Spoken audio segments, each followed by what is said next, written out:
Hey, I've got a confession. I want my mojo back.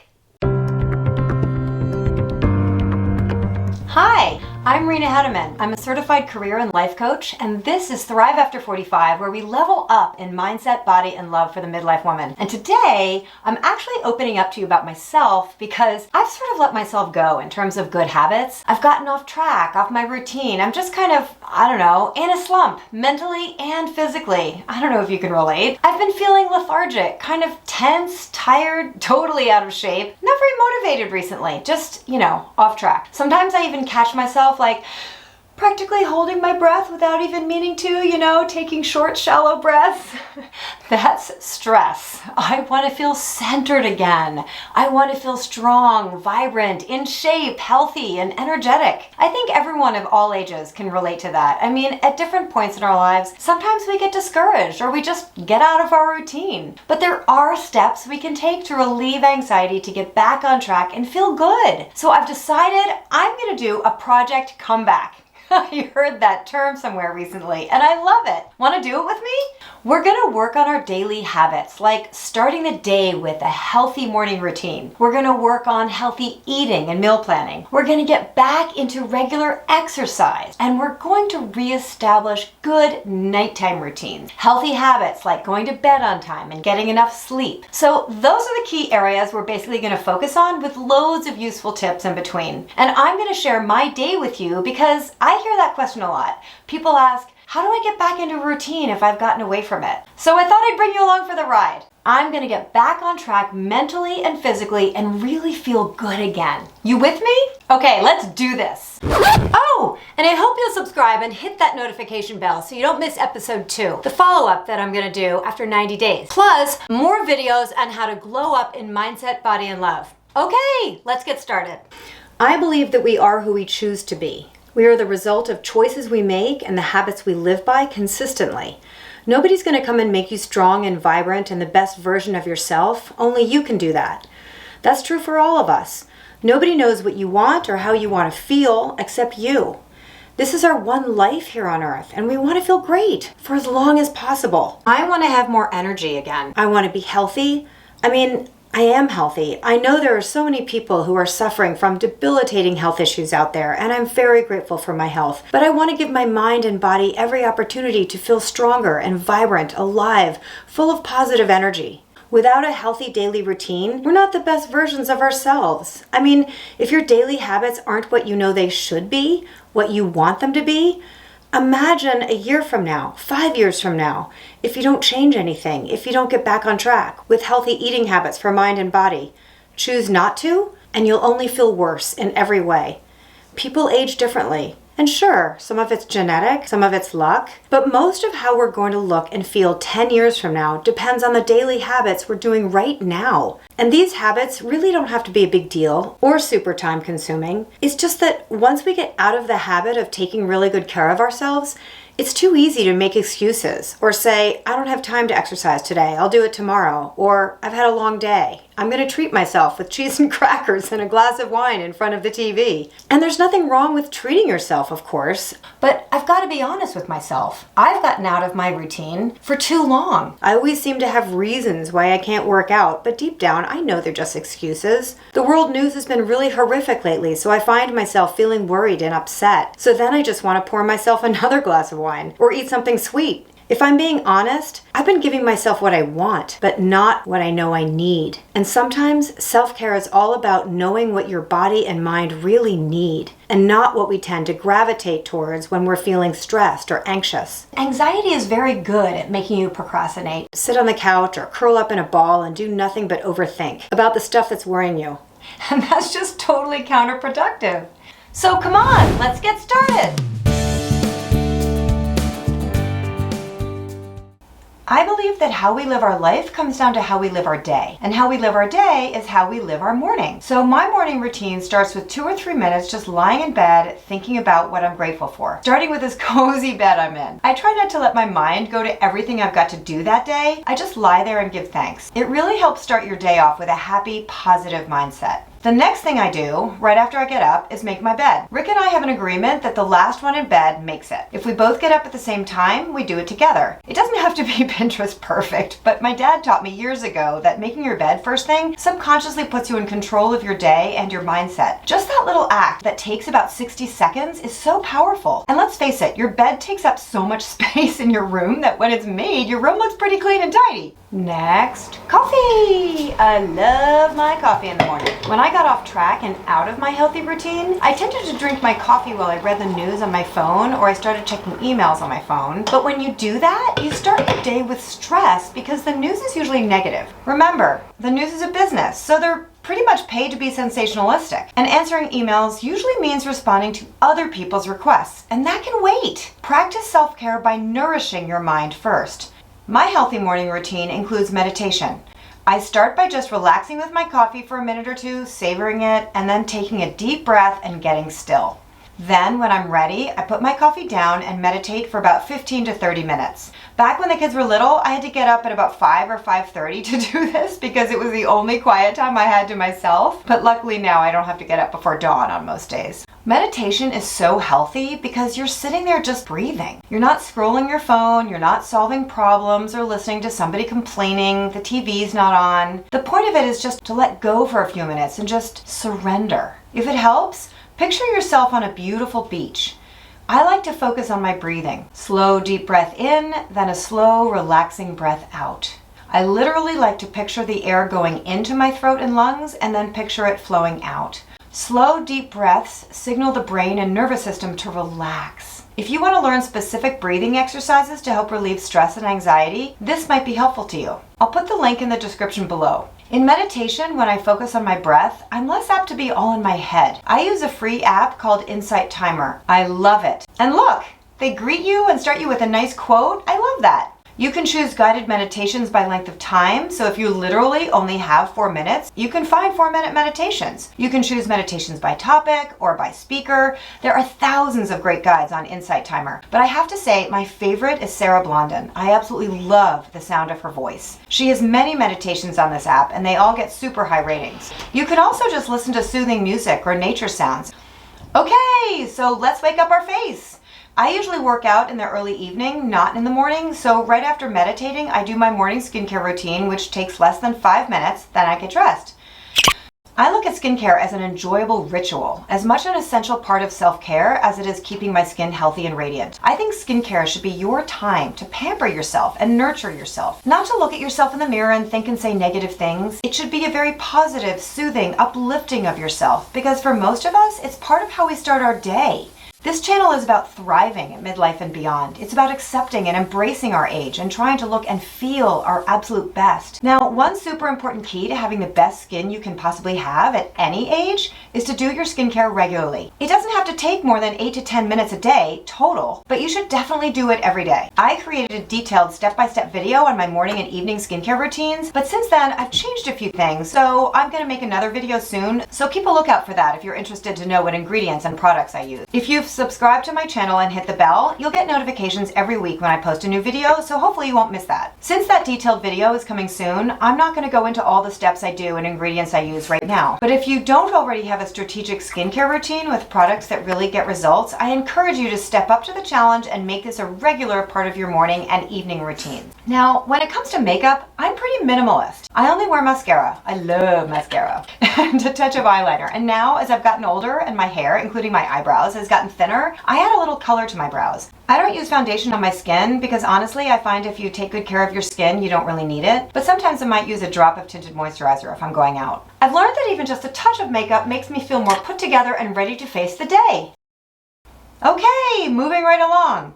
For breakfast, I love a bit of old-fashioned oatmeal. It's gluten-free and sugar-free. I also take vitamins, although if I really want to get back on track, I need to cut out the gummies. Too much sugar. I love the Phyto Multivitamin by Metagenics. I also take extra vitamin C and zinc. I like to put blueberries on my oatmeal, but I'll have a banana instead today. Bon appetit! Yum! And don't forget to hydrate. Start early in the day. Lately, I've been doing Wordle while I eat breakfast. I'm obsessed with Wordle.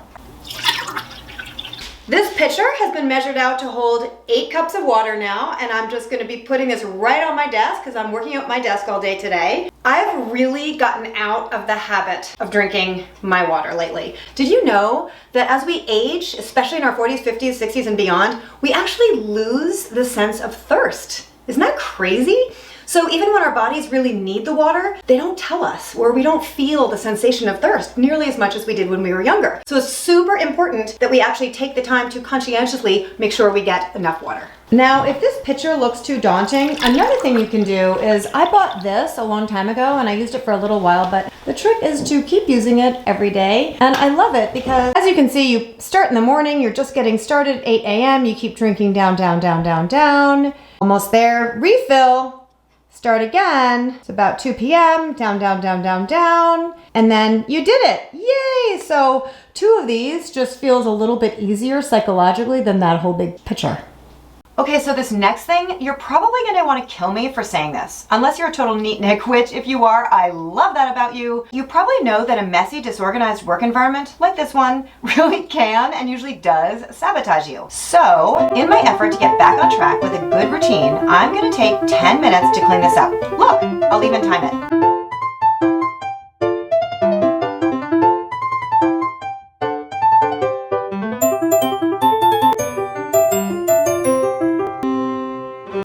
My desk is clean, I washed my face, I meditated, I got dressed, put my earrings on, and I am ready to go. I just feel already so much better about the start of my day, and I have so much more positive energy, and I can just feel it internally, and that's gonna help my creative space, it's gonna help my physical energy, my mental energy. It's just, I'm so psyched I'm doing this. One thing that I really love doing, but I've gotten out of the habit of, and I want to get back into because it really sort of psychologically in the back of my mind helps my mindset, is using my diffuser every day. So I got these incredible new line of essential oils from Bliss Essential. They're actually made by a friend of mine. Her name is Erica Diamond, and she is not only a coach like me, but she's also a certified yoga instructor and a certified meditation coach. She's awesome. So today I thought I would use the one that she calls Good Vibes. It's 100% pure essential oil, and Good Vibes blend promotes energy, focus, and happiness. That'll be good. And we'll turn it on, and I am ready for some good vibes today. Woo! I have a few meetings on Zoom today, so I like to be comfortable, but I need to look at least a little presentable. And you know, during the lockdown, I was sort of wearing my pajamas on the bottoms all the time, or yoga pants or something really comfy. And I still do that sometimes, but in trying to get back my routine, it kind of helps me personally anyway to just put some jeans on or something. It just makes me feel a little bit more, put together.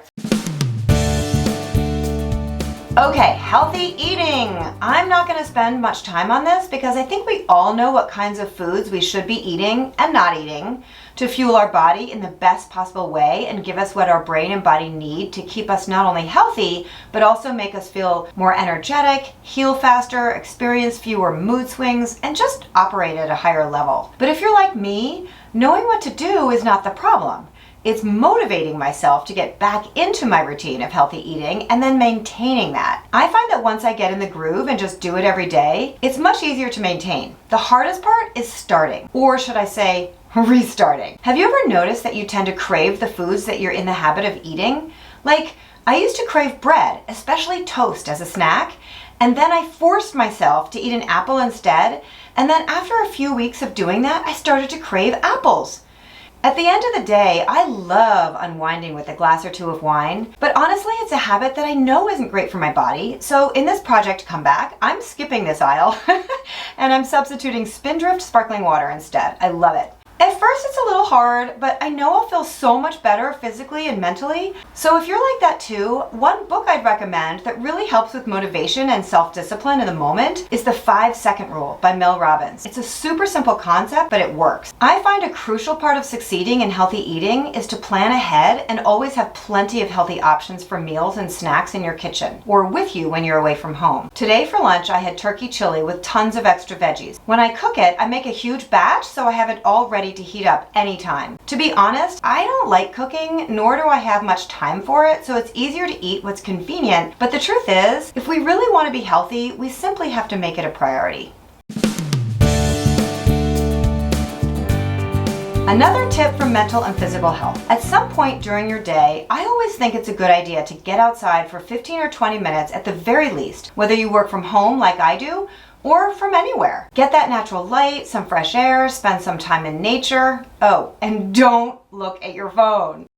I just love getting outside. I really do try to fit it into my day every day, even if it can just be 15 minutes. Walking the dogs is a great excuse to get outside.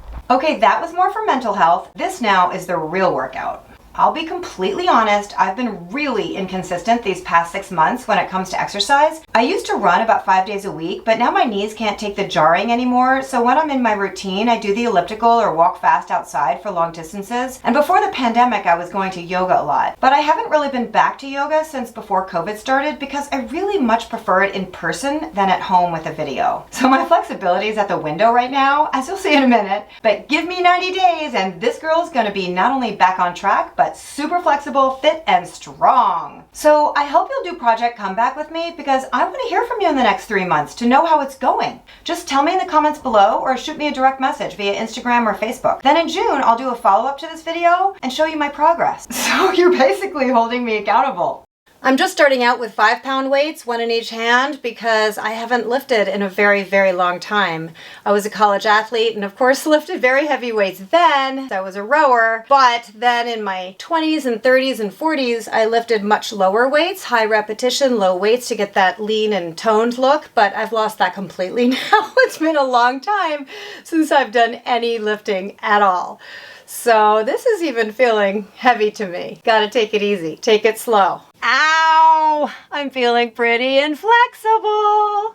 This is what happens when you don't stretch very often. And I have to be very careful so I don't pull anything. Easy to do in your 50s or your 40s or your 60s or your 20s if you haven't been stretching enough.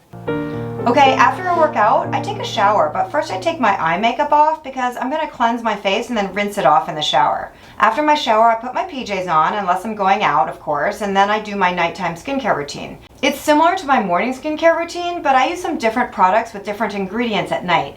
I'm not gonna go into details here about what skincare I use and why, as I said before, because that's for another video. But I definitely take a few minutes every night to put my face to bed. As I said earlier, I think of skincare as an essential, not only for having glowing, healthy skin, but also for me, this is my special time, a time to pamper myself and love on my skin. It's also a great way to wind down from the day right before bed. Rick and I try our best to go upstairs at about 9 p.m. to get ready for bed because we both really like to read for a while before we go to sleep. We try to have lights out by about 10. It doesn't always happen, but we both feel so much better when we get enough sleep. So there's the whole day for getting back into a routine, but here are some more things you can do right now to get your mojo back. Start with one small win. You don't have to do all the steps I mentioned in this video. Just start by doing one of them, like perhaps meditating or going for a 20-minute walk every day. But commit to doing it every day. Make it part of your routine. 2, focus on your mission, not your obligations. Remind yourself every day why you're doing this. You want to feel good. You want to be healthy, both mentally and physically, now and a year from now. 3, shift your perspective. Remind yourself about everything you have in life that's truly a blessing. I mean, you woke up this morning. You have a roof over your head, a cozy bed to snuggle up in at night, and people who love you. 4, stay away from negativity. If that means not listening to the news or keeping your distance from negative, cynical people, then do that. What you feed your mind is just as important as what you feed your body. When I feel overwhelmed about all the bad news happening in the world, you know, all the fighting, the blaming, the politics, poverty, racial tensions, war, I don't stick my fingers in my ears and pretend it's not happening, but I do set boundaries. If someone I love talks about it a lot, I'll kindly say to them, I'm sorry, I can't talk about this right now. It's really getting me down. I need to focus on positive things. Pay attention to your own self-talk inside your head. When you find yourself going down that negativity rabbit hole, try the SOS technique. Stop, observe, shift. Reach out and ask for help. Don't let your ego let you believe that you have to weather these storms alone. Everybody goes through slumps. Even the smartest, most confident, successful people who always seem to have it all together. So talk to a therapist, a coach, or just a close friend and get support. So follow the steps I've outlined here, get back into a routine of healthy habits, that'll really help, and you'll have your mojo back in no time. So there you go. If you found this helpful, I'd be so grateful if you'd give this video a thumbs up and subscribe to my channel. I don't get paid for putting out this content. My videos are not sponsored, and I choose not to have ads here. So your support means so much. And I'd love to hear your thoughts in the comments. And if you liked this video, you might want to watch this one or this one next. Thanks for watching. Now remember to take great care of your gorgeous self because you deserve it, and you are definitely so worth it.